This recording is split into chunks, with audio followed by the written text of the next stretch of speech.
chocolate. A Páscoa não é só bombom. A Páscoa não é só coelhinho, mas escuta esse som. Pois na Páscoa celebramos a ressurreição de Cristo que morreu por mim. Vamos pular de alegria, cantar ao Senhor e juntos celebramos o seu grande amor. Oh, Páscoa feliz, vamos ver o que a Bíblia diz. Ressurreição de Cristo, vamos celebrar o seu amor por mim. Com todos nós, meus amores.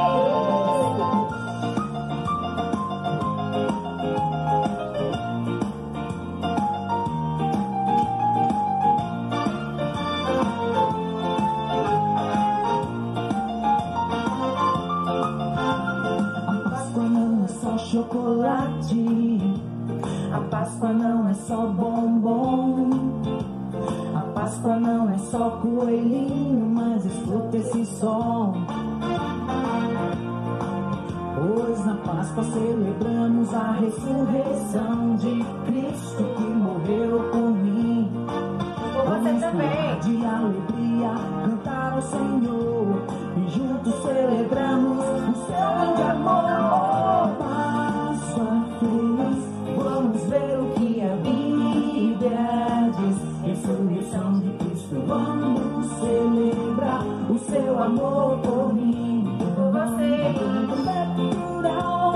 Páscoa feliz, vamos ver o que a Bíblia diz. Ressurreição de Cristo, vamos celebrar o seu amor por mim. Por vocês. O seu amor por mim. Por vocês. O seu amor por mim. Por todos nós, meus amores. O seu amor. Meus amores. Essa música que nós ouvimos é do canal Turma Kids, certo? Com a música Páscoa Feliz. Como nós estamos nessa semana, né?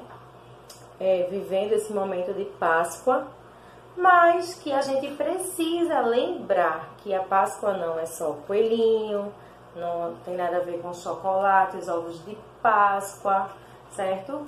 É muito mais que isso, meus amores, é muito além disso, certo?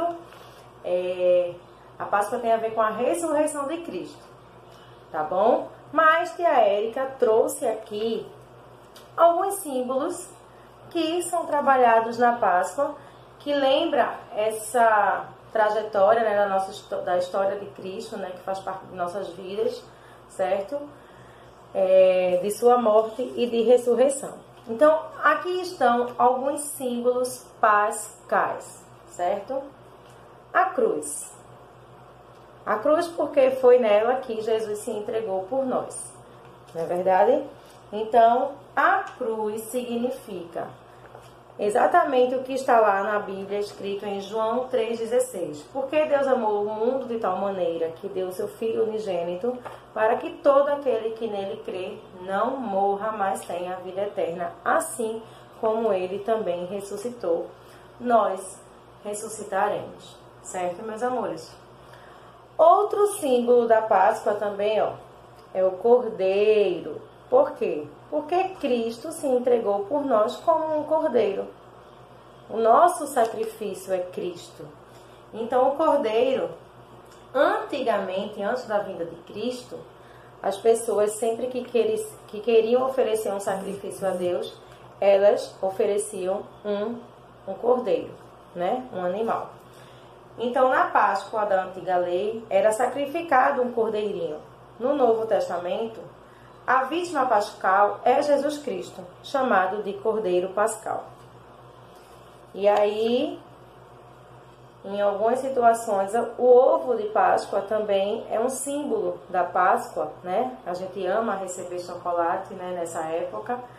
Então, o ovo de Páscoa é também um símbolo que significa a vida que surge repentinamente, destruindo as paredes externas e interrompendo a vida. Então, o ovo simboliza a ressurreição, certo?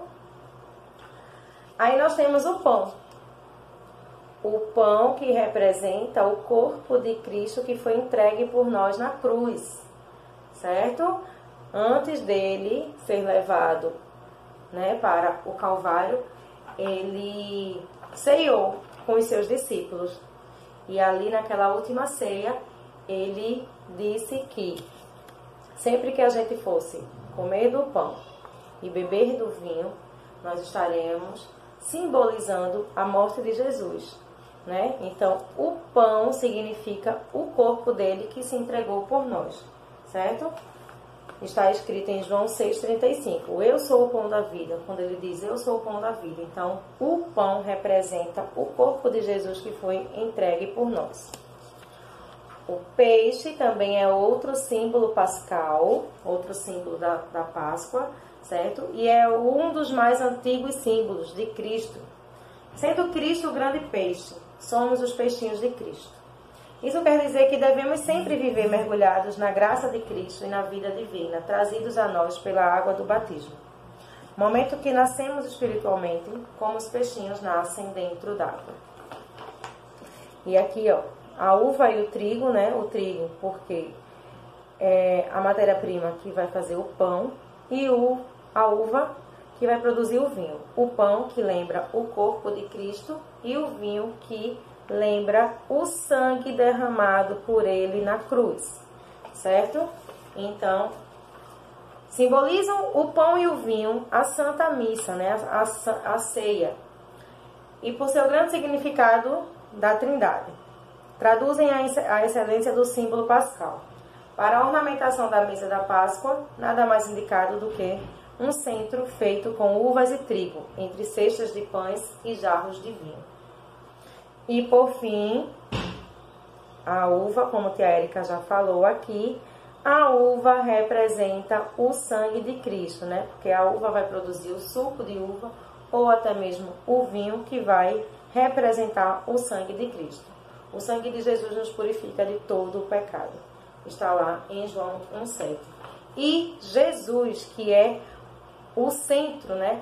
É a representação maior e mais importante da nossa Páscoa, porque foi ele que se entregou por nós, tá bom? E aí, depois de a gente estudar aqui um pouquinho, viver um pouquinho do simbolismo da Páscoa, né, dos símbolos da Páscoa, nós vamos agora revisar em matemática o assunto algoritmo da adição, certo? Nós vimos que algoritmo é quando nós decompomos os números, né? E também a gente consegue realizar uma continha através dessa decomposição. Como é que a gente decompõe? Colocando cada número na sua ordem. Então, aqui a tia Érica trouxe o número 19.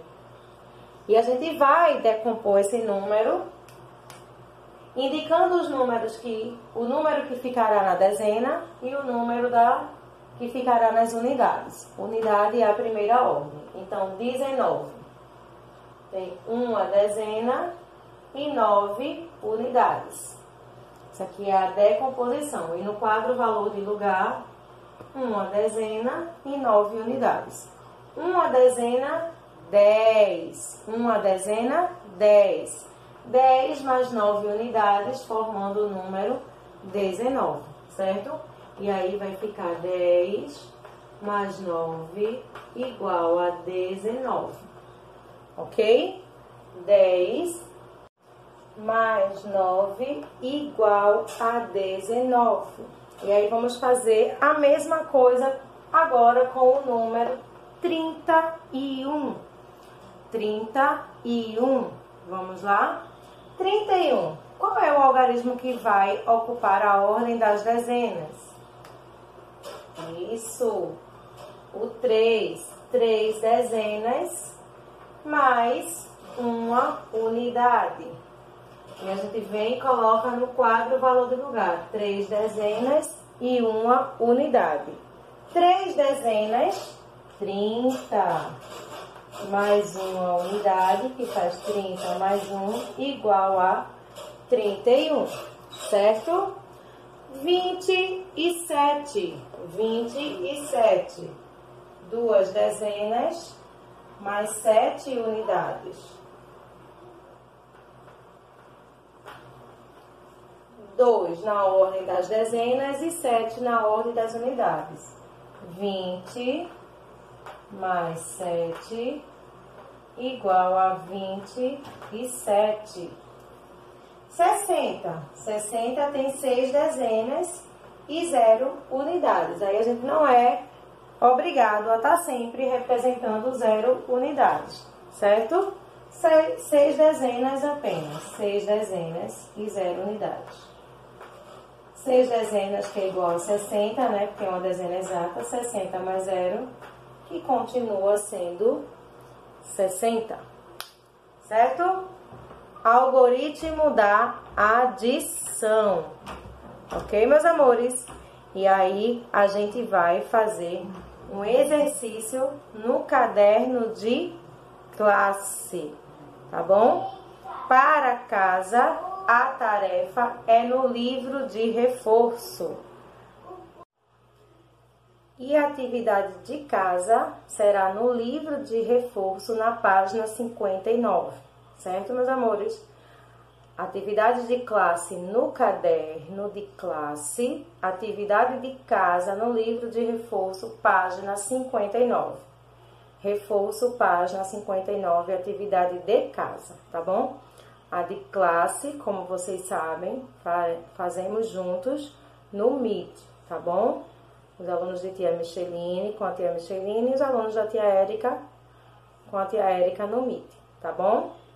Um beijão e um abraço de longe para todos vocês.